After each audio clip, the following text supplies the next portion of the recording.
How to delete account on Fall Guys. Hi guys, it's Mekran from Gaming Basics. Today I am going to guide you how to delete account on Fall Guys.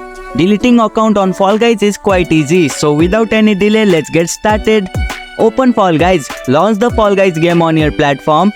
Go to Setting. From the main menu, select the gear icon or setting option. It's located on the top. Navigate to Profile. In the setting menu, find the Profile or Account tab where you can adjust the settings.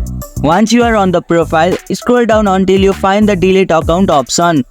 Once you find it, tap on it. Then it will take you to the Epic Games. Sign in with your credential and verify if necessary. After that, click on Request Delete Account option. Wait for the deletion process to complete.